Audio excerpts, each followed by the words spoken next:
when they started coming up with all the DMX stuff, the Daily DMX and all that kind of stuff, I always used to, I loved it, but I always thought I'd like to do, I think I could do more scratching. It's just like, give me more.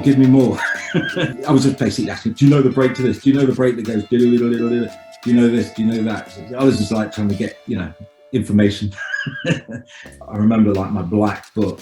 It's like, but most teenage boys will probably have a black book trying to get girls' numbers. I was there trying to get like, breaks, and got back to the stall. Like literally, we were just playing this record, like all of us, and people were just staring like, what the hell is this? The place I found it in was almost like a dream. It was like a surreal place. It was in an old church. It had like holes in the windows with pigeons flying around inside.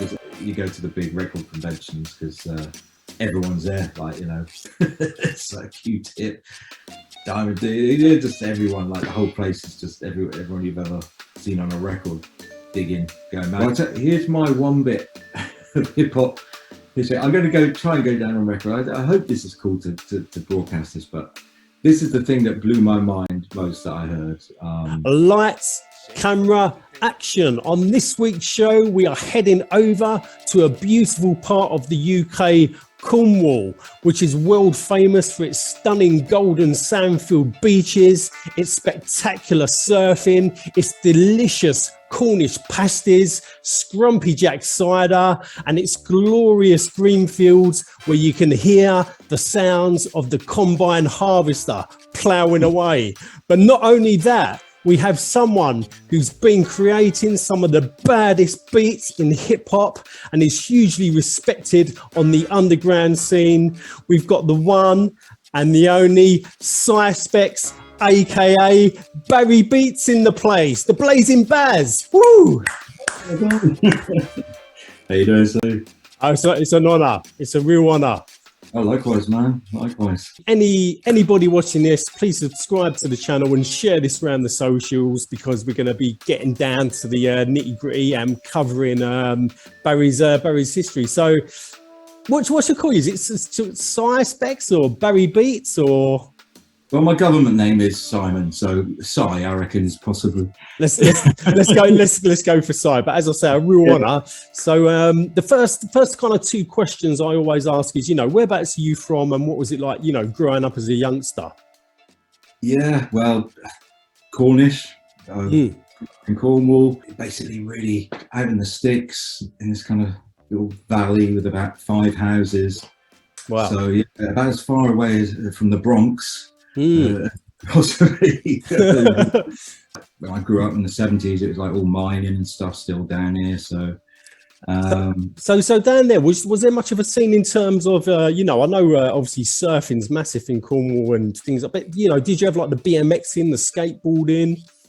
Oh yeah, man. I mean, literally, if I sort of catalogue my youth, especially sort of teenage years, it was pretty much 50-50 breakdancing, BMXing. That was it.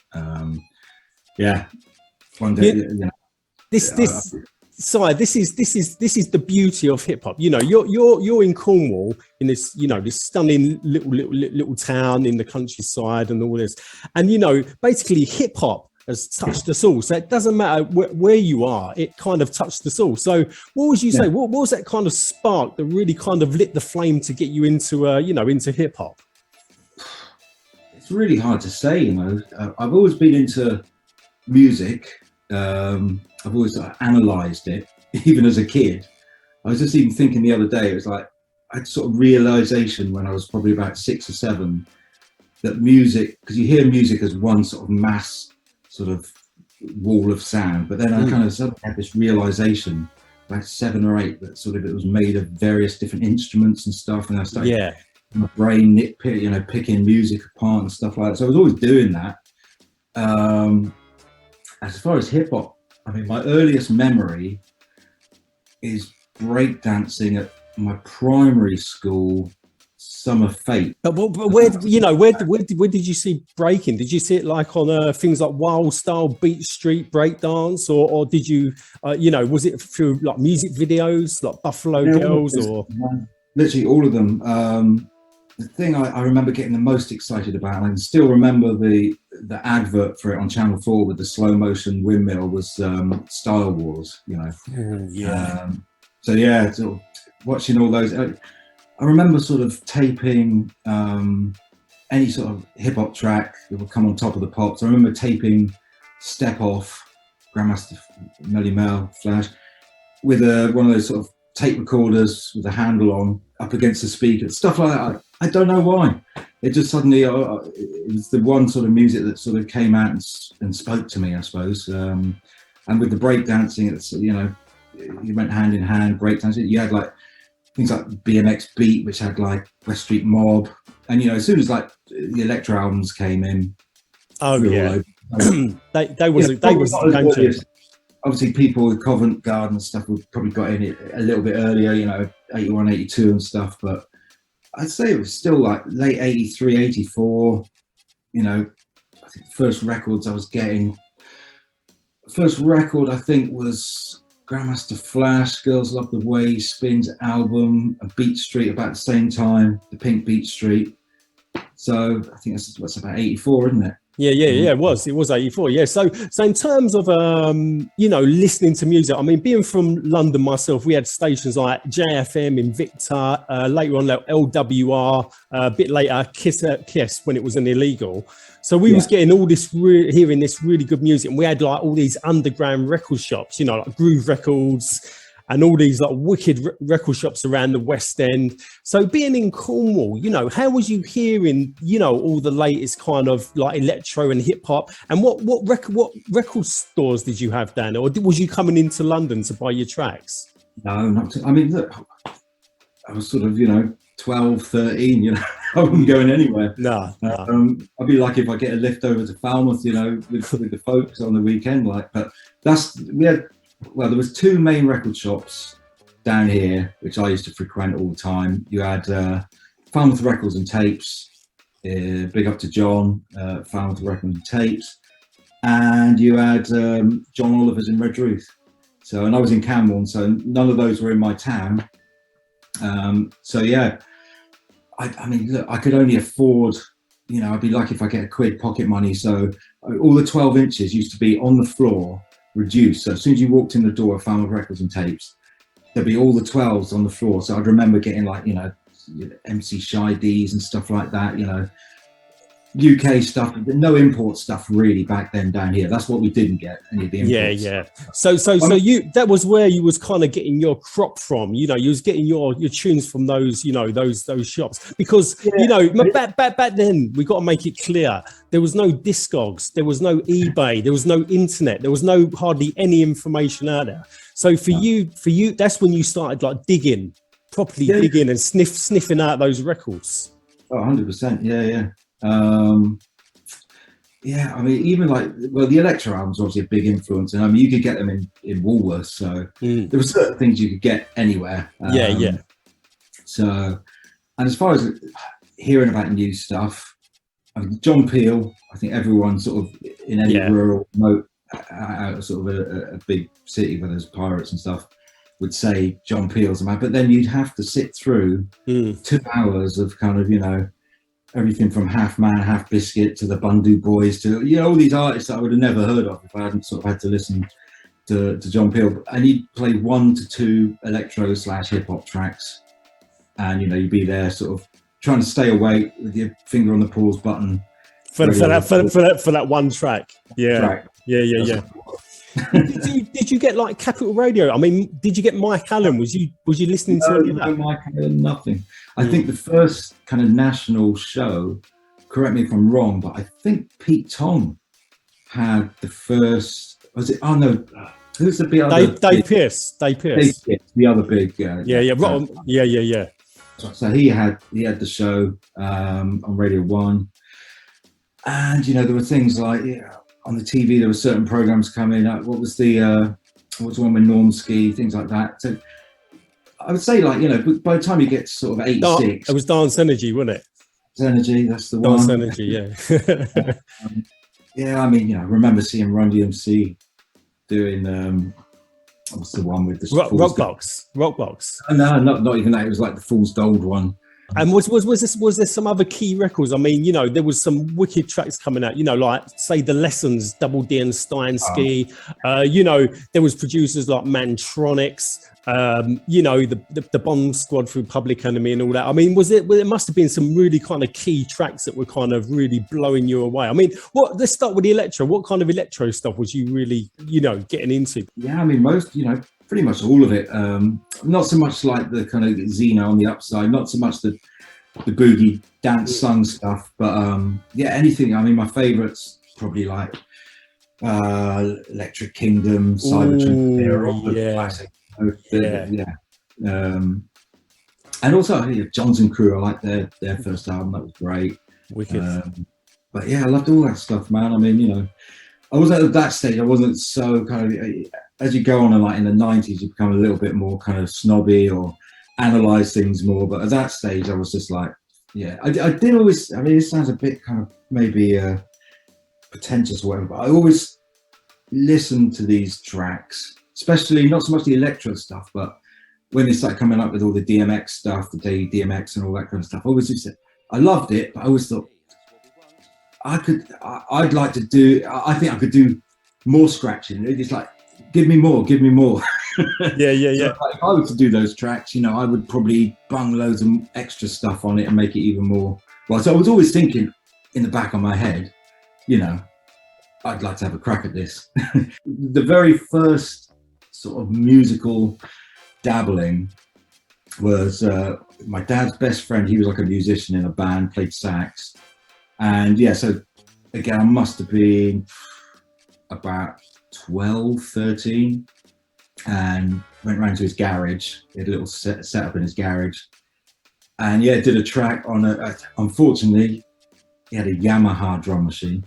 Yamaha have never been, they're not great anyway, but maybe apart from the DX7. We had the DX21, which was like the little brother of the DX7. So the DX21 and this Yamaha drum machine and a 4-track.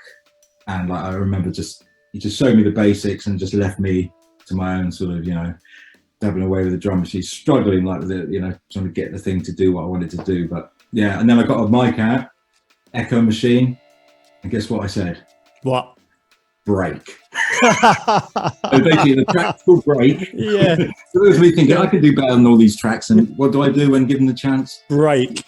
Program a Yamaha drum machine, have a little bass line on the DX21 and just go break. That's a classic. That was the classic word, break.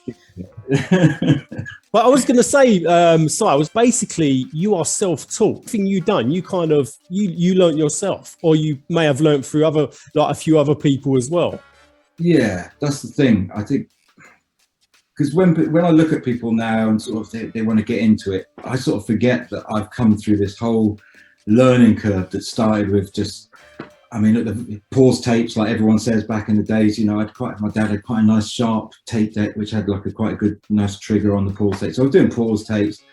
And then it's kind of like I remember another friend of the family had this karaoke machine. Found out that if you used metal tapes, and I had a couple of they were my prized metal tapes. 14-year-old, a metal tape, that's the holy grail right there. But with a metal tape, for some reason, when you went to record something, on this karaoke machine, it bled. You had like pretty much like 50% of the other track bled through. So because of that, it was almost like 2-track multi-tracking recording. So I remember I did my first ever cut and paste on that. It was like my dad's records from his collection. Unlike a lot of the sort of the famous producers, your Pete Rocks and all those people who had like their parents had massive collections of crazy records. My dad had a few records, like, that many records. And it wasn't, there was a few sort of funkier things in there. Maybe the one Stevie Wonder or whatever, but it was mainly sort of like proggy stuff and folky stuff, which now I look back on, I think, well, that's why I really dig prog and folk and all that sort of stuff. This is what I grew up on. But so I was going to constantly, I started then going through his records as soon as I found out about sampling, trying to pick out any funky little bits, and I'd always be drawn to the funky stuff. Like, even when I was a kid, sort of under 10, I loved Sesame Street. I loved anything that was really funky. The Pinball Machine, I was obsessed with that as a kid. So naturally, I don't know, for some reason, I was drawn to funk and grooves and stuff. So yeah, and then that kind of sort of brought me onto, as soon as I sort of found out about sampling and funk and all that, then I was like I suppose about 14, getting into the idea of digging for old records. The first thing I remember, the first thing I was always trying to find was Pick Up the Pieces, because I heard it on Superman 2. I was like, oh, that killer tune. And I loved that track. So I was always trying to, I'd go in like old record shops, second-hand ones down here, and I'd be sort of humming it. I mean, it's a basic tune everyone knows now, but even back then it took me like 6 months to track down, find out what it's called. I'd go in there sort of like, all right, mate, do you know the one that goes doo-doo-doo-doo? Yeah, I mean, I was kind of pretty obsessive, to be honest, you know. Was there many crews, like b-boy crews from down there in Cornwall? Was there, was there some, like, a few fierce battles? And there was. I didn't get it. Yeah, we had like a few sort of, there's like Helston Flora Day, and there's a Trevidic Day. There's like big days where they're kind of like town festival day. And yeah, we'd go down there. Yeah, a bit later, I suppose I was breakdancing outside of the job centre in Camborne we had Camborne City Breakers. That was the name of our crew. So, but it wasn't like that we were like some crazy mad type crew or anything. We just go down, meet down there and just breakdance, for a few hours. It was all pretty chilled. Helston, they had the really mean crew. We were all scared of Helston crew. And then in terms of, b-boy fashion, once again, being from London and all that, we could get the Kangols, we could get the fat laces and all that. So, what kind of garments was you rocking? I mean, was you rocking like, the... It was one garment. There was one and only garment in Cornwall that everyone, I mean, you didn't even have to be a b-boy, everyone wore for about a year and a half. And that was obviously the Nike Windrunner jacket.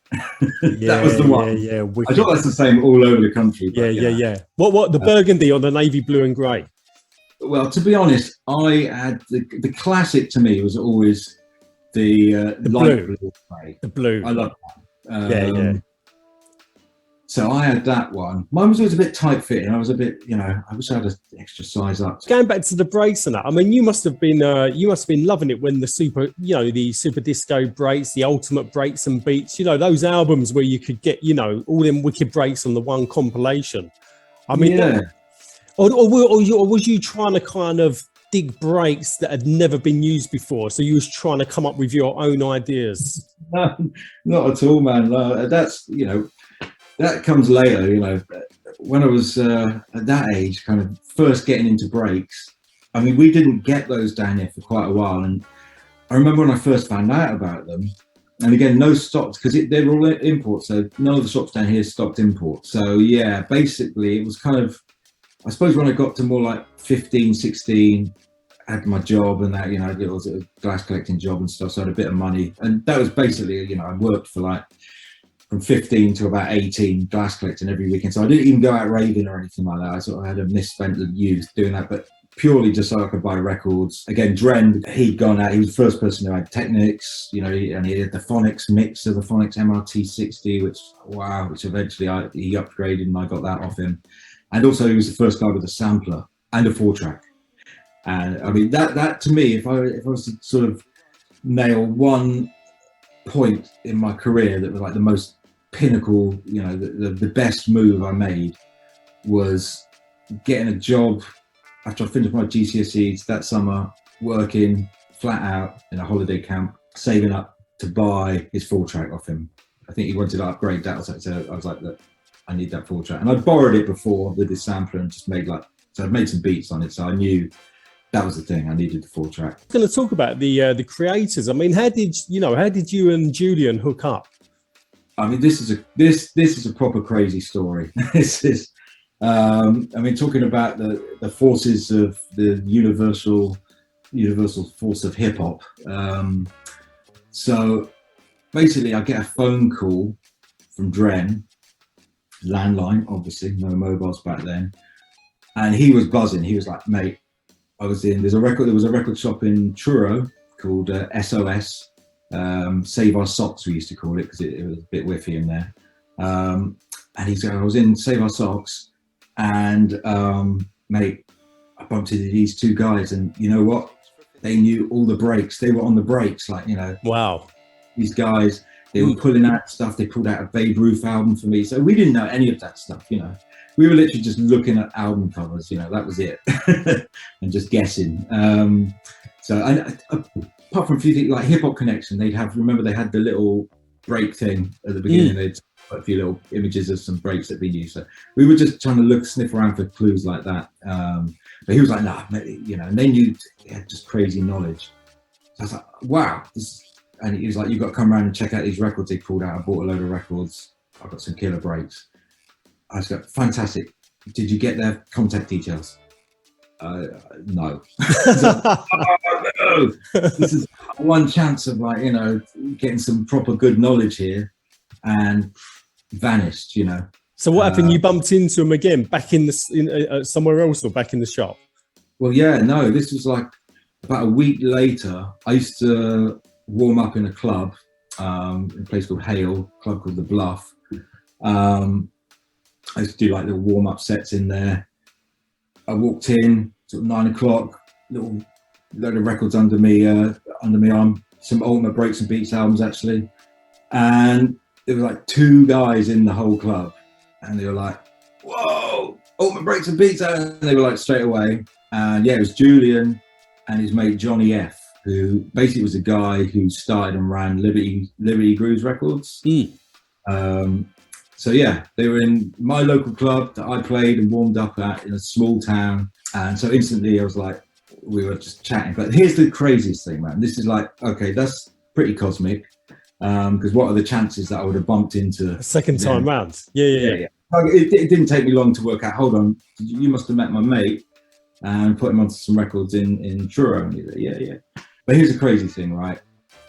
I guess maybe about 6 months before that, I went to London on a rare sort of, my dad went up there and went with like a family sort of thing, stayed in a flat. So I was like, wow, as you said, pirate radios. I was just on the dials, just dialing in, trying to find, like, you know, any nuggets on the dial, and found a station, and it was crazy. It was like, it was 1/3 breaks, 1/3 hip hop, 1/3 funk and soul. So I was like, I was sold. And take this station, and they played a couple of things I really wanted to know as well. They played jungle jazz, Kool and the Gang. I was obsessed with that brother beyond the 16th parallel track, which used all that. Yeah. So they played that, and I was like, it blew my mind, and quite a few other like really great breaks that I'd always wanted to know what they were. Nothing obscure, obviously, back then, but to me, this was crazy stuff. And then I kept trying to find it again. It was just this one time I found this station, and it was like the best station playing the best, loads of good hip hop. What was the station called? Can you remember what it was called? Well, I might be giving it away if I tell you what it was called, but suffice to say, I was chatting to Johnny, the other guy there, yeah? I was just basically asking, do you know the break to this? Do you know the break that goes do you know this? Do you know that? I was just like trying to get, you know, information. And I was like, mate, when I was in London, I heard there's a couple of tunes. The Jungle Jazz one, do you have a copy of the Jungle Jazz? They played Jungle Jazz, and they played this other, and I named a couple of the other tunes that was played on the station. And I said it was great. I don't know if you know it. It's like, it's wicked pirate called Liberty Radio. And he's like, oh yeah, very funny. Yeah, Julian put you up to this, didn't he? I said, no, don't know what you mean. What are you talking about? I said, yeah, Julian's put you up to this. Very funny, very funny. I was like, no, seriously, I was up there and I found, I was tuning in, looking for pirates, looking for, trying to hear some music. And it was great. I was telling him all about it. It was like 1/3 break. He said, yeah, that's me. That was my pirate. And he'd only ever done like about 2 or 3 shows ever. Wow. And you tuned into him. That's mad. Yeah. That is mad. Literally, and it was the one time I'd been to London. Wow. Yeah. Time I went to London and I tuned in and found this crazy ill radio show. And then I met him. And he was the guy who was presenting it and everything, So from then, that's when the Creators was being formed. Well, early days, man. Obviously I found out they were sort of dabbling in music themselves. Johnny was probably doing as much as Julian at the time. I think yeah, I pretty much kind of went back up to London pretty much and stayed with Johnny for a few days. So I hung out with him. You know, we become real tight. So I was I was real tight with Johnny, and then I got tight with Julian as well. And I mean, we were just very similar. You know, he had more. Even back then, it sounds crazy, but he had like 2 crates of records, like really great breaks, like your Gordon's War and all the killers. That I was just like salivating over. But I mean, you look at how many records he's got. It's just like I was there when ridiculous. But yeah, it was all the good stuff. The first crew we were in actually was with Dren, the guy, the missing link, the link between all of this. So it was Dren, myself, and Julian. We had a crew called Jazz Productions, but then I think I moved away and eventually moved up to High Wycombe to go to uni. And then from then on, it got sort of a lot more serious. Is that when you started getting really serious into the breaks? Is that when you started to try and get a little bit more kind of like more digging, more originality, and trying to get them kind of obscure type of breaks? Yeah, well, you kind of you get to know all the classic breaks by then. You know, and all the classics. Back then, you know, I remember like my black book. It's like, but most teenage boys will probably have a black book trying to get girls' numbers. I was there trying to get like, you know, breaks and, you know, information. So I'd like my black book of breaks, and, you know, I traded up with Julian, had a black book as well. So we'd have our black books, and we'd be, you know, a lot of stuff I'd find out stuff down here because I'd be going to car boots, and by sort of 16, 17, 18, I was like out in, you know, digging properly. Was you geeking? You was geeking the breaks? Yeah, well, I was just digging around, man. Anything that looked interesting, I you know, and I found, you know, accidentally come across some great stuff. Like I was probably one of the first people to find the Hangman, you know, the classic Hangman soundtrack and things like that. So I'd learn about things, and Julian would find out things, and we'd just constantly be sort of trading information. But I was like one of the first people to, stumble across Axel Rod at a record fair. The Edge was wicked. Yeah, no, 100%. I mean, that was a bit later. I remember I got that off. There's a famous dealer back in the day called Jasper, and he was like the guy at the Black Music Record Fair. So I'd start going up, again, like around 17, 18, I'd be going up to the record fairs as well. And that's where you really start finding out about some really good stuff, you know what I mean? And Jasper was one of the guys, like, you know. And I remember getting the songs of Innocence, and because it looked like some kind of sailor on the cover, and it didn't look like a traditional ill funk record, you know. I got it off him for £12, mate, and he was like, "Oh, yeah, I think some breaks on here." And I remember grabbing it, and I remember playing just one track and going, "Ooh." Quickly, like, bang, there you go. Because even then, I didn't have much money, but like 12 quid. Yeah, got back to the stall. Like literally, we were just playing this record, like all of us, and people were just staring, like, what the hell is this? And it's because it's like, you know, we were still, even back then, it's the era of the James Brown and, you know, your classic, your Meters and all that stuff, where it was like all the classics. How did it make you feel, you know, when you were sniffing for those, digging for them breaks, and you found that, you know, that wicked break on a really obscure, you know, sample? I mean, you must have been like buzzing finding, you know, that ultimate break. Oh, totally, man. Yeah. I mean, that's what it is. It is the whole thing is like, what's the Beatnuts say? There's a Beatnuts line. There's nothing better than finding a break. Like, oh, see, I'm gonna have to. Yeah, don't worry. Yeah. Let me pause it. Pause for the calls. Basically, you know, when you find that kind of, you've sniffed out, you know, that break that you absolutely love, and you know, you've gone through hundreds of vinyl, and suddenly you find that ultimate break, that sample. How does that make you feel? It must make the hairs on your arms stand up. You must say, yes, I've found that wicked break. Yeah, 100%. I mean, I'm trying to think, but back in the day, obviously we were guessing, we didn't have portable record players, but when the Soundburger, we first discovered like the Soundburger, that was the thing, like, you know, then we'd be out in the field literally checking stuff at car boots, and you'd have to hold it down because you'd be like, they'll get too excited. I was thinking, that's a tenner, that one there. yeah, it's not bad. Right, there you go. and play it cool, a little bit cool. I remember the best. There was one fairly recently. I think I mentioned this in a magazine piece, but one of the best drum breaks I found, and I always try and I'll always check like a pub record. You know what I mean, like a sort of private press, dodgy looking pub record, just in case some drums, and they're always terrible. But there's one that I found. Again, I was pretty early finding this, and it was. The place I found it in was almost like a dream. It was like a surreal place. It was in an old church.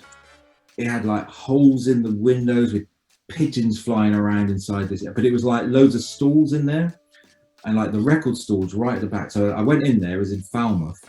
It's a cinema now. It's like a fancy cinema, but at the time I went in and I'd always go past it and think, oh, there's anything going. A flea market. It looked like sort of place you might have a flea market. And I went in there and it was like, oh, there is a flea market. And I went in, it was almost like a hippie commune sort of vibe going on in there. Yeah, there was a stall at the back, and it was just records everywhere, like filing cabinets. You'd pull a filing cabinet, there's records, and like they were like shoved everywhere. So I ended up with like a big pile of interesting stuff. And amongst it was a record with three dudes standing on the cover in front with their Mercedes Benz, all with personal number plates. So just outside Ipswich, on like a dock scene, and it was the Roy Williams Trinity, and there was a version of Don't Be Cruel, which is an Elvis track, but famously Billy Swan did a version which has got drums on.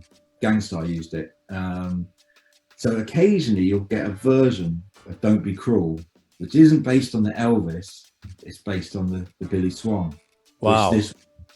And oh man, the drums are just like absolute, like it sounds like they're recorded in some kind of like big cavernous like pit, sort of huge reverb on the snare. And like that was one of those moments with the Soundburger that you found like holy grail drums and you're like, your eyes are watering.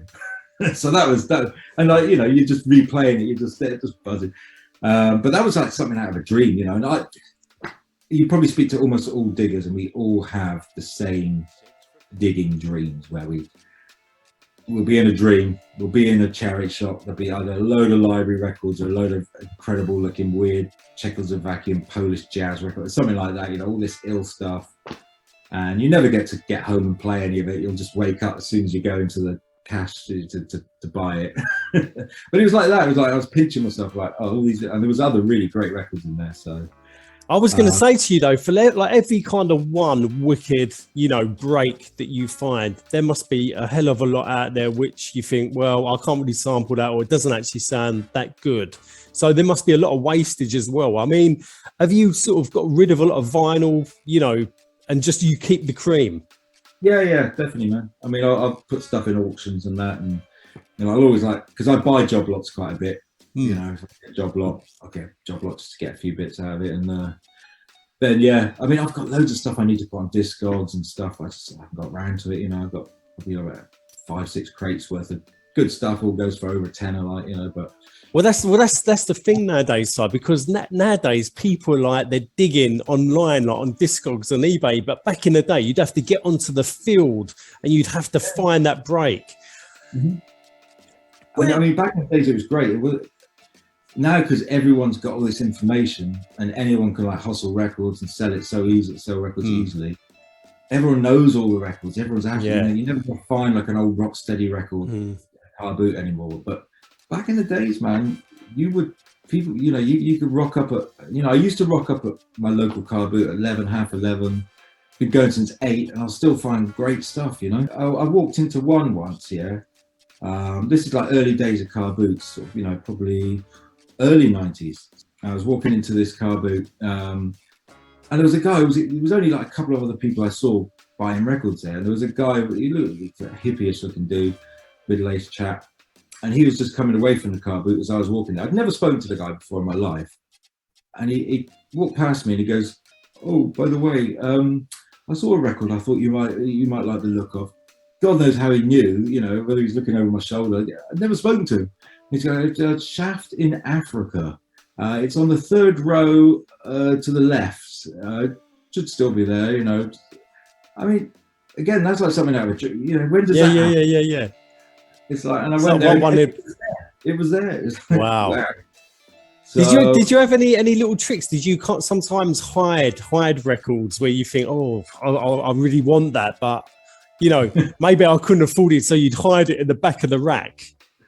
I mean, I think like everyone, I've never nicked records, but No. I mean, when I was first getting into it, and again couldn't afford 12 inches, so like when singles would come out in Woolworths, I would probably be guilty of swapping a single would be like 149, but then it would go down to 99p and then 49p. So I might swap the 49p.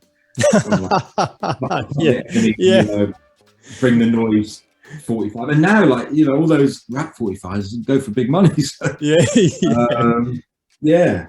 So I would probably swap a few labels over. Yeah. That's the no school like the old school. And did when you was digging, like in the boot fairs, in the churches, in the record shops, did you come across many other kind of other break diggers? Or was you kind of, because you're obviously from where you are, there wasn't many people digging through those racks?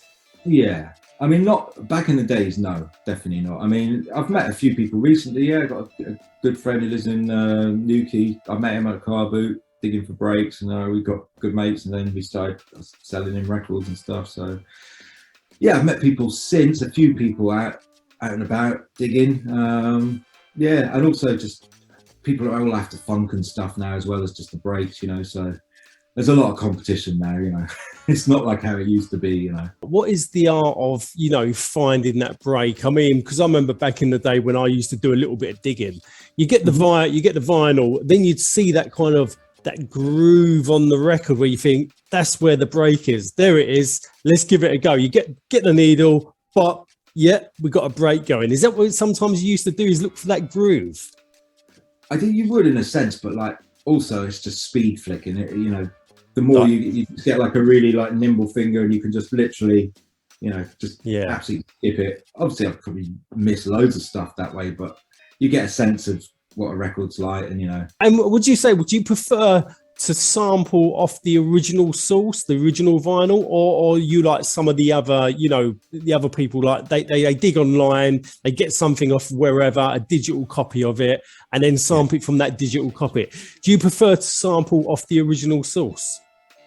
I mean, I do myself, but I mean, I'm not one of these like, Gestapo, like, I'm not like sort of that scornful of people who do all that stuff, because my whole thing with music is, it's like, just do what you enjoy, if that's how you want to do it. It's still music at the end of the day. I just come from that background where it's more about the digging and just finding obscure stuff and just sampling it off a record. Tell me about some of the releases as well, Simon. What tell me about some of the early, I mean, the one you done with the Star Wars kind of theme, that was wicked, absolutely fantastic. What was the idea behind the Star Wars hip hop?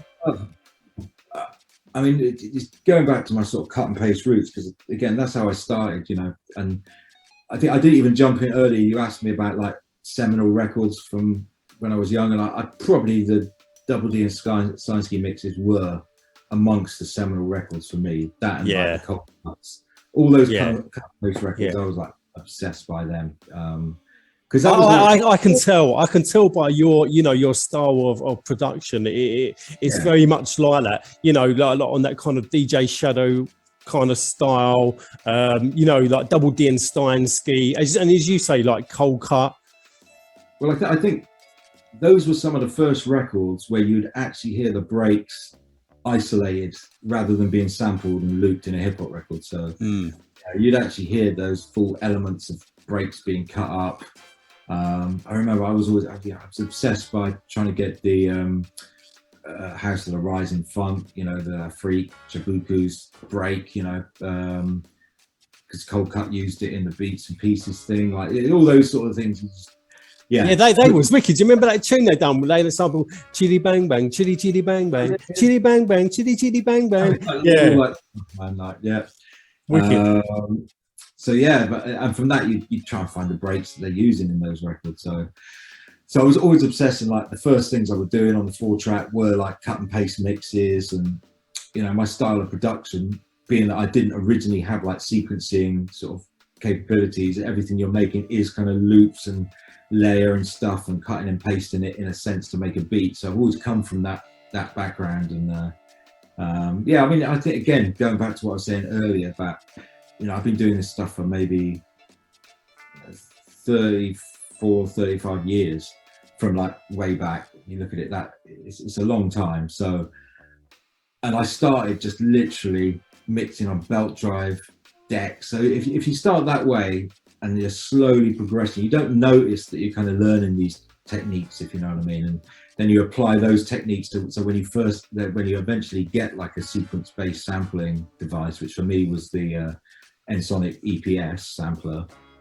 it's like you've learned everything you need to know, and it's in your head like what you can do, but now you've got the, you know, you can actually do it now without sort of keeping your finger on loops and sort of layering things on 4 tracks. You can just do it in MIDI sequenced, and it was just like revolutionary, you know. So yeah, again, it's all these little steps, and then when you first get like an SP and you get in there, and then you can do really fat drums, all these little stages that you get to, and you learn about stuff. Because as you say, man, no internet, no one was giving anything away. There wasn't no information. Yeah, nothing. Only when we started first, you know, going to New York and meeting people out there, that then we were like, this is, you know, then we learned loads of tricks. And yeah, because I was going to talk to you about, you know, about the Mecca, about, you know, what was it like when you went to New York? I mean, that must have blew your mind.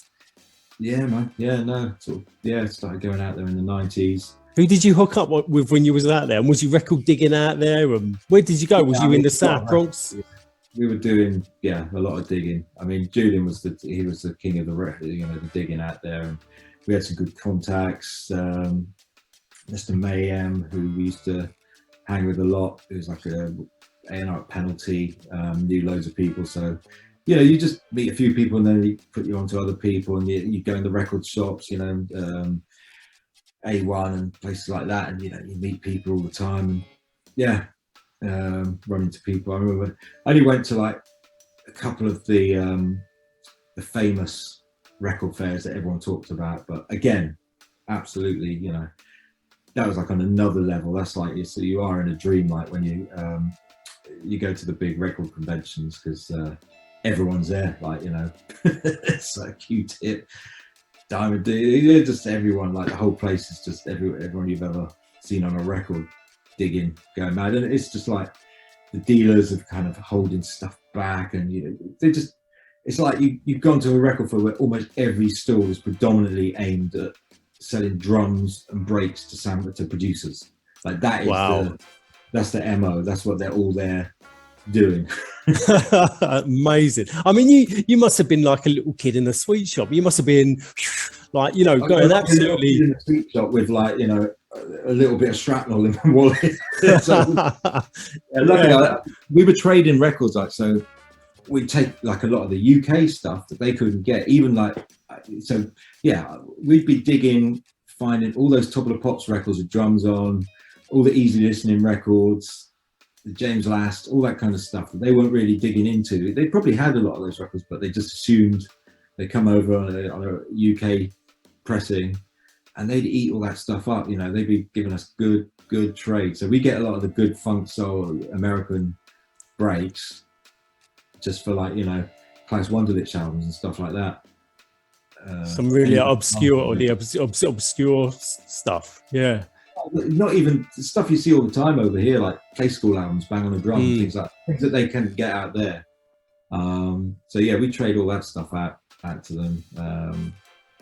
So yeah, it's cool, man. And who was you rating in terms of production, hip hop producing, like Diamond D, Large Professor, Pete Rock? Yeah, I mean, they were all, that's your staples. Like, you know, we were, come the 90s, I mean, that's where, I mean, I was always studying production, you know, way back from your Mantronics and your, you know, and obviously your Marley Marls. But again, you didn't really know, it was a bit of a mystery how these records are being made. You know that you loved them, and that, Marley Marl records always sounded amazing, and, you know, he was using the illest breaks and stuff, but you didn't really know the how it's being made. Yeah, because that's what I was going to say to you, Si, because when I hear a record, I hear a record. But when you hear a record, you're kind of you hear that record, but you're also your mind's going do, do, do, do, do, do, do, and you're thinking, how's that being made? What synths are built? What drum break is that? And it must blow your mind. Well, to be honest, man, it is a little bit of a kind of a curse in a sense, because you do listen. I mean, it's probably the same for, like comedians say, if they watch a stand-up, they see the setup and they know the mechanics of it. So it's like, and they don't enjoy the comedian it's the same thing with music with sort of people, and it's probably the same with MCs. It would be like a hack lyric, and they're like, oh, that's pretty hack. You're listening, you're analysing how these things are being made, but at the same time, then you appreciate things when you're like, wow, I don't know how they shot that, or there's certain things which will blow your mind. But I think with the 90s, man, that's when it started to become like a real art form, and technology progressed beyond the just simple SPs and stuff. And I mean, I would say famously, everyone knows that Pete Rock is like, he's my like main go-to guy for like, he switched, he literally, the way he's melodically, and not just melodically, just his beats are just so authentically banging, like everything is just proper. But all those guys, man, D, like Showbiz, Primo, I mean, that's like the 90s, the blueprint of like great hip hop, really. And in terms of, because we haven't really spoke about it, but like UK hip hop, I mean, who was you rating on the UK hip hop scene? I mean, like Demon Boys, London Posse, Duke, Blade, all these guys. No, I mean, to be honest, man, I would say like 89, 90, I'm probably more into UK hip hop than American. I was all over it, Demon Boys, Hijack, Caveman, everything, because we could get that stuff easier, down here. You must have loved that when Hijack come out with the Horns of Jericho. That must have blew, and tracks like Star Wars and like the bad man is Robin and all that. You must have loved that.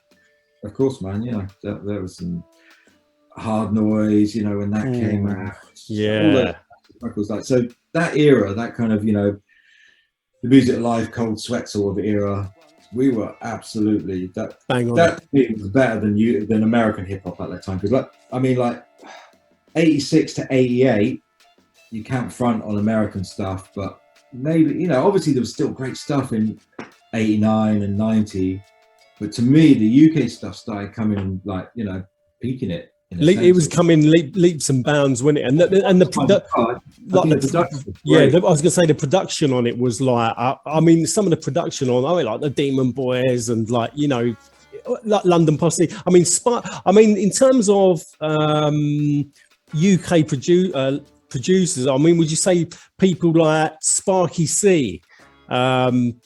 And those kind of producers were kind of, your ears were pinging up and thinking, yeah, they're wicked. Yeah, I mean, I don't think they got maybe as much props. Or you didn't quite know, like, I didn't really, only later I kind of knew that Sparky a lot of that. But at the time, they didn't really get the recognition, did they? I mean, Twilight Firm, you knew Twilight Firm, Brian B. And, those beats are incredible. I think probably the best producer, mate, ever to have done it in that era had to be Principal from Caveman. His beats are incredible. Like that first album, wicked. I put up against anything coming out of New York at that time. Yeah, I mean, the producers were a little bit sort of undershadowed, or they were part of a crew, if you know what I mean. So for me, I used to call it's just UK hip hop, but this term, I think it's called Britcore or something like that. I mean, that was like a German thing, was it? Like sort of gunshot. But that gunshot stuff was wicked too, wasn't it? Oh, mate, Son of Noise. So I think the thing I liked about a lot of that stuff, man, was it was kind of, how I was saying, like, I love all this stuff, but I think I could do something more. I'm very much like more is better. So like a lot of those records were just jam full of ideas, different switch ups and all that stuff. Whereas a lot of the American stuff, great as it is, was a little bit, they found the groove. It was a loop or whatever, 45 pin style, just that's your loop. Whereas we were being a bit more progressive, with lots of like cuts and chucking in loads of different breaks and stuff like that. So I loved all that kind of, and that's kind of always been my thing of like, when I make music, like every 4 bars, there's going to be a slightly different variation, you know, loads of layers. I almost don't know when to stop. Yeah, I'm really into kind of, I think like the first thing that kind of blew my mind on that was like Paul's Boutique, something like that, where you got a whole album that's just hotspots and 3 Feet High and Right, all those kind of things. They were like seminal, amazing albums to me, like when they came out. Blew my mind. In terms of, I mean, because obviously you DJ as well. You're another wicked DJ too. Not just a producer, but also a wicked DJ. But it was you rating as a DJ from like US and also UK. I mean, would it be DJs like Cash Money? I'm talking about like scratch type of DJs. Yeah, because obviously I was into like the DMC stuff as well. Yeah, Cash Money, Aladdin, you know. Oh yeah. Yeah. I mean, those Jazzy Jeff albums, you know. Wicked. Yeah. The first 2 albums, incredible. Like that was all over that. Again, because it was just like loads of scratch and loads of ideas. It was all in the mix. How about Wizkid as well? Wizkid, yeah, man. Of course, I've heard a really good mix of his recently. AJ put it up. Yeah, I mean those guys. Yeah, it's incredible. And you had like the Tommy Boy's greatest hits. You had that mega mix on there, which was wicked. That was one of my early records, man. That's when my record collection was about that big. I think, you know, I had the Tommy Boy greatest hits, which again, everything on it, Planet Patrol, just Jazzy Sensation, you know. So yeah, seminal early records, man. All that mid 80s bangers. Do you want to talk about some of the music as well, Si, or some of the like the ultimate Fakes and Beats albums, or the new stuff? Yeah, I mean, I've not been so prolific in recent years. It's kind of, I don't really get much time to do music, unfortunately, at the moment. But I know you're a busy man, and anybody watching this, Simon's got a young baby in the background, like, so it's kind of we've had to pause it a few times, haven't we? Yeah. So obviously, you know, you're a busy man. If anybody's had kids, then you know exactly where we're coming from. Yeah, you get very little time. So obviously, a lot of your time's caught up with working and the kids. But it's kind of good in a sense because it focuses you. You know, when you've got limited time. Like, you know, I've got my it sends you into a different zone. With what I need to get completed, and I just look back on the time where I did have more leisure time and less commitments and think, oh man, you know, I could have been a lot more productive, but you know. So yeah, I mean, I guess like obviously after the creative stuff, it was just quite a few years where I didn't even have a studio set up, but then I've always just been making beats and just honing my sort of honing my skills. And I think sort of the big switch up for me was when I got like I upgraded my Mac Pro like tower and got like a new beefed up Mac system. It was like 2010, 2011. Just started building tracks just in the computer, and it was sounding cool, like, you know, and it was just a lot easier and a lot quicker. And then I made the switch to Ableton maybe about 5 or 6 years ago, and like that's really quick. And it's just, to me, the holy grail of making beats is getting a record or getting an idea, being able to chop it up super quick. Like you can do it in real time basically, and that is the holy grail. Is like literally to play through a break and just type in the start points and then just jam it over, you know, so then you can get something. Because a lot of the stuff I do isn't really a loop. It's kind of like you might have these just like little melodic elements or little sounds or whatever in a record, or little bits of groove, and you want to just take all those little bits, and it might be over the course of 3 minutes, like the whole record. So doing that on an SP or an MPC is really difficult and time consuming, and you've got to commit. And one of the things I like about you as well, Si, is that you keep it simple. You don't, because I've watched you produce. I mean, it's not a simple thing, but what I'm saying is, it's like you try and keep it simple. You try and, you know, it's about layering. It's about building on that track, innit? I mean, don't make it too complicated. It is simple. Like all sampling is basically, it's just one thing, is a sample start point. There's two things: sample start, sample stop. So, you know, you're just literally triggering a sound and starting and stopping it and sequencing it. And then building on that. You can build it up, but again, it's like you can get carried away. So the actual principle of it is fairly basic. What you're doing, it's not like sort of maybe some kind of EDM or whatever where you have to side chain compress to get effects, and it's like, you know, program loads of like MIDI weird arpeggiated thing. It's none of that kind of stuff, or syncing up loads of analog synths. It's literally just getting some really good source material where you got like you can hear something in there that you want to extract, and then I'm always trying to like, again, I don't really loop stuff as much, so I'll always just try and chop stuff up and just finding those chops and just messing around. So what is the best piece of advice, anyone watching this, what is the best piece of advice that you can give them, you know, as a beat maker or music producer? Know what you like yourself. Like, you know, to me, I'm very my ear's been tuned, and I know exactly what I dig, you know, what does it for me. So when I'm listening through breaks, you know, it might not be for everyone, you know, it might be some weird folk, like some quite major key sort of stuff that just, there's something in there that just, I don't know, speaks to me. And maybe it's something from my childhood that comes back. I think a lot of that comes into play. So just do what you like yourself, and know what you like, and sort of strive for that, rather than, oh, that's the hot sound, I've got to get the, you know, 808 and do some kind of, you know, make it sound like a certain other producer. Don't try and sound like another producer unless you love that producer, you know. Again, knowing what producers you love. Don't just love something because that's the hot thing, you know. Talking of producers, big shout out to Pritt Kelsey, by the way, my man Pritt. He brought, you know, the legend, it was Diamond D, wasn't it, round to your house, and you was playing Diamond D, like snippets of your tracks. That was yeah, not my house. No, that was when he was in London literally just before the lockdown. I was in town in London, was it? Yeah. So yeah, man, we just went round to one of the Pritt's guys, and yeah, I for me that was like, I always wanted, when I sort of, with the whole Barry thing, like Barry Beats.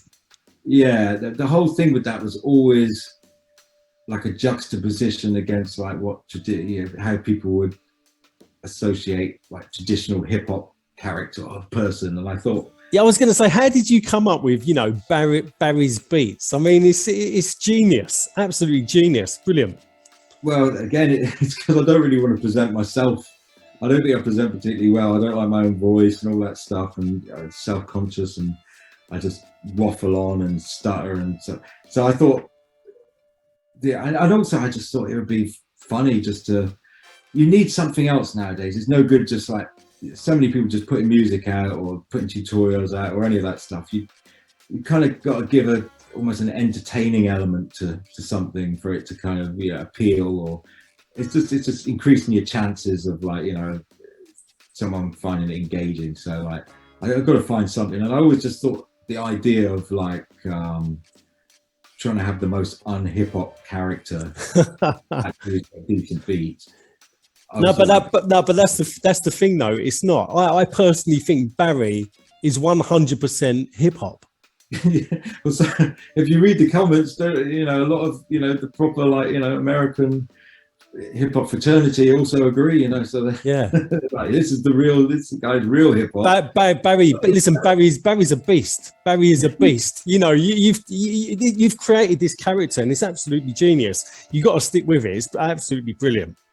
Oh, it's just hard work with the moustache. I've got a grown moustache, and yeah. So I can quickly just turn off and on, but yeah, I will do, man.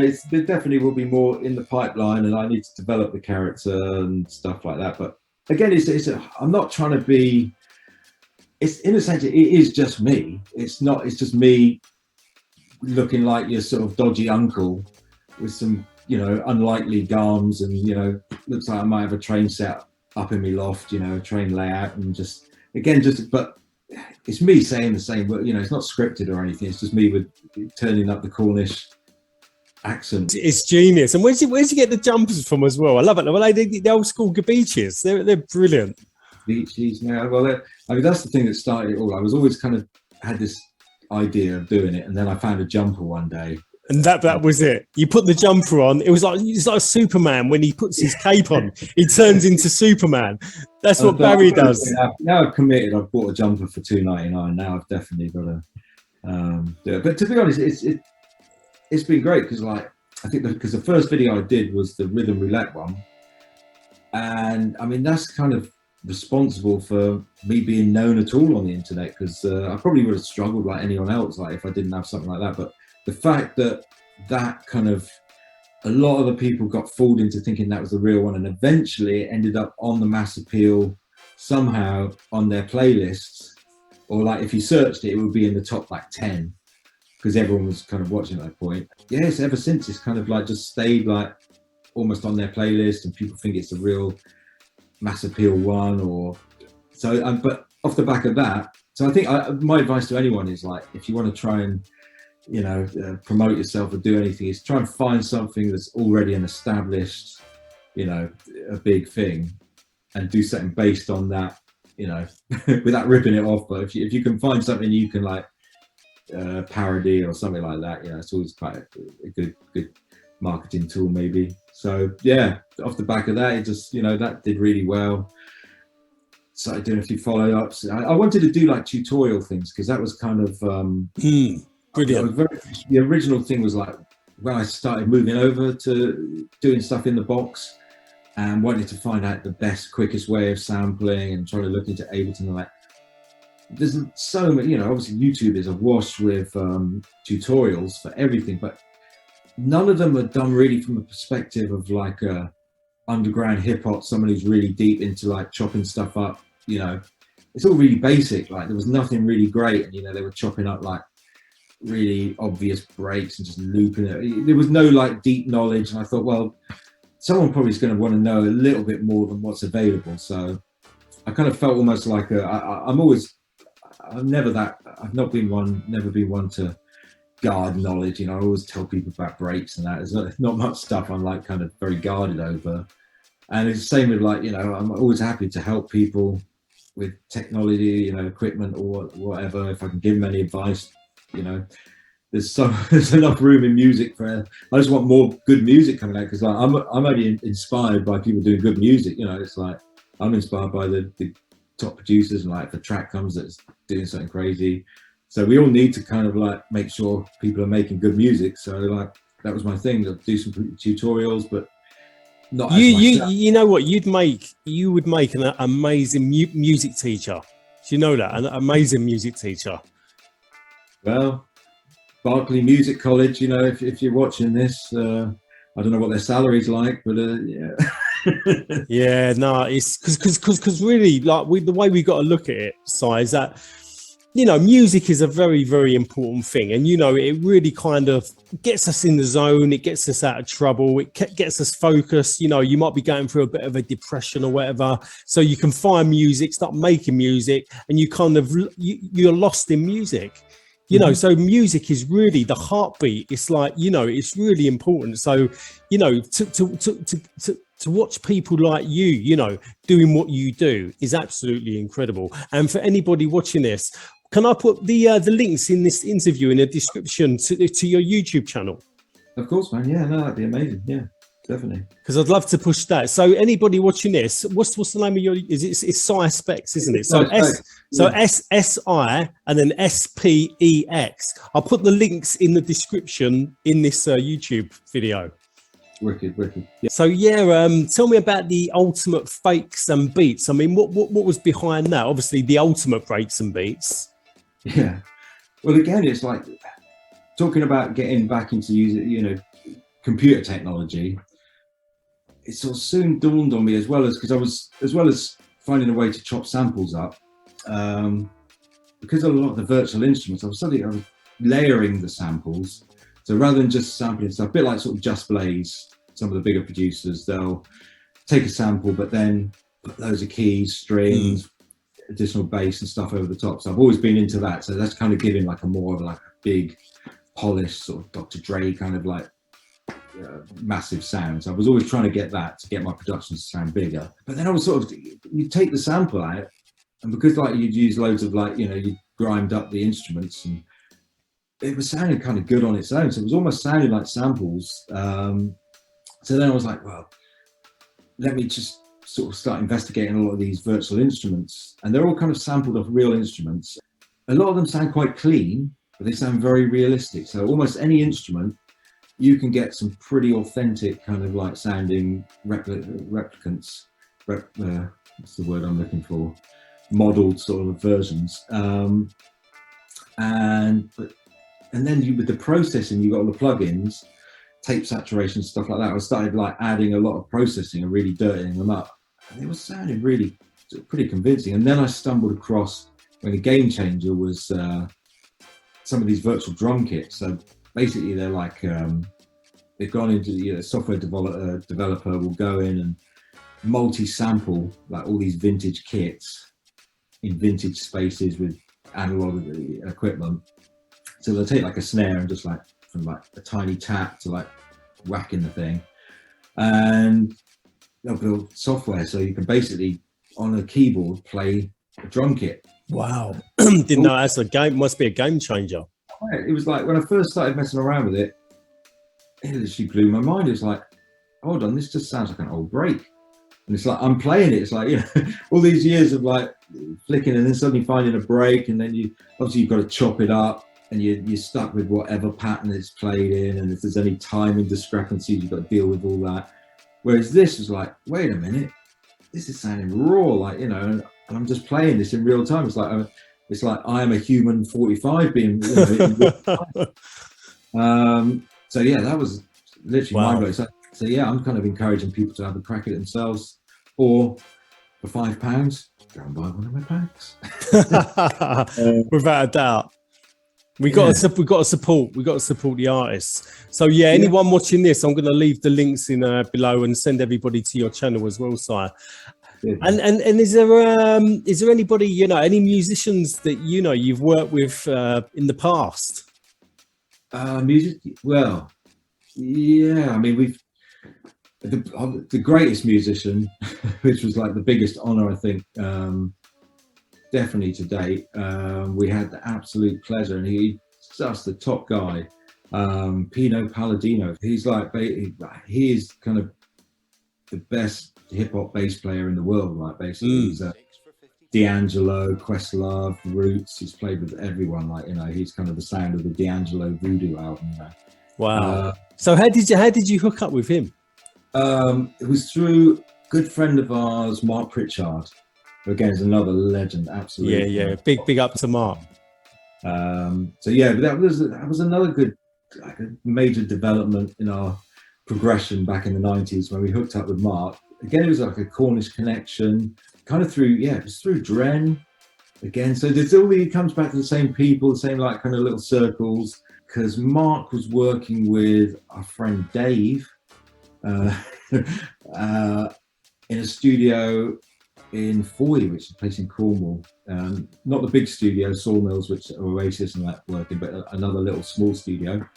And he was working with Mark Pritchard, who was working with Kirsty Hawkshaw, who lived down the road in Foy. So Kirsty Hawkshaw, daughter of Alan Hawkshaw, who sadly recently just left us. So yeah, thoughts go out to Kirsty and the family. But yeah, he was doing an album with Kirsty, which was an amazing album. So unfortunately, her label pretty much went bust. I think like a few weeks after she released the album, which they spent years working on. But yeah, so basically met Mark through Dave and that local connection down in Cornwall. But Mark was fantastic for putting us onto like lots of gear. Not that kind of gear.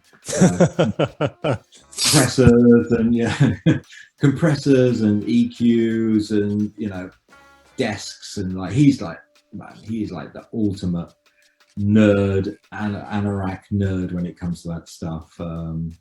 Complete legend, top guy. So he taught us a lot about that stuff and helped us get our sound in the 90s, move our sound on, because that was with the creative stuff, that was one of our big problems. Was we had the musical ideas, and I think some of our programming was up there, but what we couldn't get, that the American records were getting, was the engineering and the sound of those records and using the right studios. I mean, that's good point. Yeah, we used Nigel, who was fantastic. I mean, Nigel was like, Well, no Sleep Nigel. Yeah, Nigel Wow. mixed our records back in the days, and but we were always trying to learn ourselves. I mean, I'm still to this day. That's my weak point. Is probably mixing. I'm not the world's greatest mixer. If I can hand my stuff over to someone else to mix, that's great. I mean, no Sleep Nigel he's a genius, man. Did you see that interview I done with him? Hey, that was the first that introduced me to your channel. Like, when I saw that. With Nigel and Dexter. Yeah. Again, big up to Dexter. I'm seeing. Yeah. No, Nigel was great. Mark and Nigel, they were the two people I would say really helped us out, sort of putting us onto equipment and stuff like that. I mean, I'm not too sure. I mean, Nigel's so important to UK hip hop because, if it wasn't for Nigel, the kids producing their music, such as your Blades and everybody else, they had the ideas. But it was Nigel to put them ideas into action. It was him that was, splicing the tapes and, doing this, doing that. He was putting it, these ideas, he was putting them together. And more important than that, man, he had the ear, his background was more like heavier, harder music. He loved that. He come from that background and he had appreciation for it. The problem was, I mean, we used a lot of bigger studios back in the days. And, for certain sessions, we'd work with other engineers and they were just like sort of, white rock engineers and pop engineers and stuff like that. And they just don't understand what you're doing, samplers and samples, and you want the drums fat. And it's like, they look at you a bit funny. Also, back in the day, in all seriousness, underground hip hop wasn't really taken, I don't think taken that serious. No, I mean, well, famously, not many major labels would sign any of it, and I mean, thank goodness for people like Rick Rubin and for going in there and having a good ear and sort of getting that sound. And the Sugar Hill label and all that stuff. I mean, that's the stuff that doesn't really get much of a all the Enjoy records and stuff like that, the funky hip hop stuff, which I love all that. But it kind of gets you look at any documentary on hip hop, you can, I can tell you'll start with your Cool Herc, images of him in the Bronx. They'll tell you a little bit about that. Then there'll maybe be a little bit about sort of Grandmaster Flash scratching. Then straight jump to Rapper's Delight. Next up, Message, NWA. Have I missed anything? Oh yeah, the Beastie Boys, Run DMC, Aerosmith, Walk It. They only bother about Aerosmith, Walk This Way, that crossover. It's just like the same old things, when it's really hip hop was just so much more than that. It was like, big time. Yeah, there's so many unsung heroes. Oh, Public Enemy, obviously, but it's just those classic sort of, But there's so many unsung heroes out there. Your Disco King Marios, and the list goes on. That's the great thing about your channel, man, is you're tapping up those people, the people behind the scenes. Like, I'm learning loads of great stuff from the people you're chatting to, man. So the proper, some of the originators. Yeah, I mean, my interview with Cholly Rock was Cholly Rock. He's one of the original like Zulu Kings, and he used to knock around with Grand Mixer DST. Yeah. They was called the nomadic B-boys, and Grand Mixer DST was obviously a B-boy. And Cholly Rock's history, he was telling me about one of the greatest battles that nearly happened between Grandmaster Flash and Disco King Mario. It nearly happened, but it didn't happen. But he said if that battle would have happened, that probably would have been one of the biggest battles in hip hop history. Really? Wow. Yeah. Well, here's my one bit of hip hop. I'm going to try and go down on record. I hope this is cool to broadcast this, but this is the thing that blew my mind most that I heard. Going way, way, way back. I'm good friends with Cool Herc's brother, Kenny.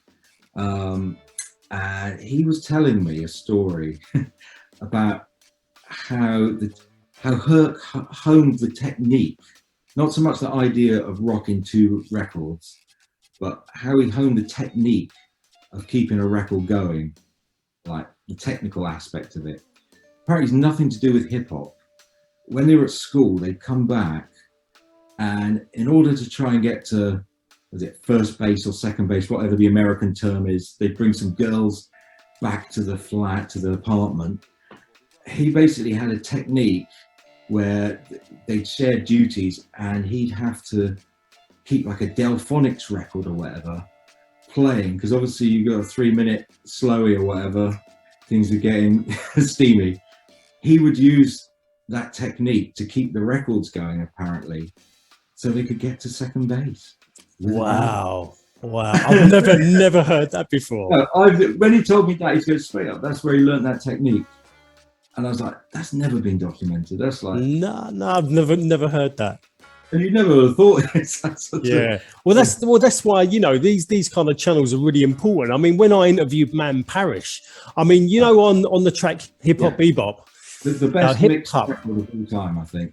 To me, like, if ever I have to test out a stereo system or whatever, I think that is possibly the best mixed record of all time. But the story behind, with the six simple synthesizers, that tune as well. Well, the vocoder that Man Parrish was talking through, he bought that quite cheap from the group ELO, Electric Light Orchestra, when they done. You remember Mr. Blue Sky? I mean, they were basically, they pioneered the vocoder. They were like the ambassadors of the vocoder in the 70s, weren't they? I mean, so I love ELO. I think ELO are fantastic. Yeah.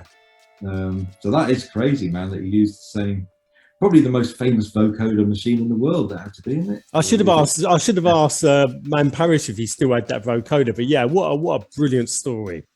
That's crazy, man. That's crazy. But no, that was a good interview, man. What would you say is one of the rarest samples you've got? I think the thing that, the rarest, or the thing that no one knows about is I've got a version of Get Out of My Life Woman that no one's got. It's not on the internet anyway. It's nowhere. And I think people kind of think most of the versions of Get Out of My Life Woman have been found. And I found that down the road, man, in the charity shop in Redruth. But it's mind-blowing. It's like a South American record, easy listening record, and it's like one of the best drums on any. I mean, probably back in the days, mate, Bismarcky or something like that, R.I.P. With in the 90s, you had a couple of people, a bidding war over something like that. You could probably got $1,000 for it, but such was the obsession over drums back in the 90s, But yeah, I'd say that I don't know anyone who I've mentioned it quite a few people, some proper diggers as well, and no one's heard of it. Right, so I think that's kind of fully the rarest. Yeah. When I first put the Star Wars mix up, my nerd attempt at pleasing nerds, and I thought, I mean, that's one of my things that I'm a bit gutted, because the amount of time I put into that Star Wars mix, man, was probably almost 6 solid months of working on that thing. Wow. And I did it really basically because I thought, wow, Star Wars, one of the biggest things on the internet, for nerds and people like us. Hip hop, combine the two. I thought, well, it's a win. It's a win-win. Star Wars of our age, so I thought this was my attempt at something viral. But I mean, it's done well, but it didn't. It never kind of went viral and just did hundreds and hundreds of thousands of views. But maybe one day, man, because I think of all the things I've done, in my career, I think that's the best thing I've done. Only because it's a pure idea. I'm always into pure concepts and ideas. And I think it's the one thing where I took it through to the conclusion of I'm going to do the ultimate Star Wars inspired hip hop cut and paste master mix mashup type thing, and it all sort of everything. I was happy with everything. Every bit of it, I was happy with. And then Dren, again, going back to way back in the days, Dren, the original, my musical spirit animal, he did the video editing. So again, it's going back to our roots of we're both obsessed with cut and paste. In fact, he is, just try and get this in, everyone needs to check out Dren's cut and paste work, because it is unbelievable. He is literally one of the world's top cut and pasters, without a doubt. He's pretty big in Japan. He's very respected. He's done quite a few releases out in Japan. But what's he got? His own YouTube channel? He's Yeah, it's kind of low key, man, because of the nature of cut and paste being quite a sort of like small scene. But if you check out 33 Throwdown. I think he's got like SoundCloud channel where he's got loads of great mixes. He's got bits and bobs over YouTube. Just search DJ Dren 33 Throwdown. If you want to find something, I'll send you some links, man, and put them down. But again, Dren's done amazing stuff. At the same time, I've gone my direction, but we're still like best mates. And like, you know, unfortunately, he's like tragically, he's like lost a lot of his hearing. Like he's struggling doing music. Like, he pretty much can't do music anymore. He's having to switch it up because he's just lost his hearing, man, which is absolutely gut wrenching. But his stuff, I mean, his body of work, his cut and paste stuff. I mean, he did like 3 of these Edit Alliance hour-long cut and pastes. They're like an hour of like amazing cut and pasting. I don't know anyone who does hour-long cut and paste. Wow. You got to check them, man. Like, Yeah. We put the links in the below. Well, listen, Si, it's been an absolute amazing interview. Oh, cheers, man. No, I mean, I probably just waffle on, mate. No. It's been brilliant, honestly. You don't waffle, honestly. It's been brilliant. It's been absolute. And listen, I know it's been a bit difficult, obviously, because you got your kid in. Yeah. You got your kid in the background as well. He's doing all right. He's doing all right, yeah. But listen, listen, mate, it's been an absolute honour chatting to you. I hope you've enjoyed the interview too. Yeah, it's been nice, man. Definitely mate. I mean, I love chatting, about the old school stuff, and it's been absolutely brilliant chatting to you about the breaks, the beats, and the music, the inspirations. It's been amazing. So, anybody watching this, please share this around, subscribe to the channel, and more importantly, go and check out Spex's YouTube channel. I'm going to stick the link in below in the description box, and please support his music because the beats he's coming out with are absolutely incredible. Well done, my man. Cheers, mate. Thank you very much. Listen, so it's been an absolute honour.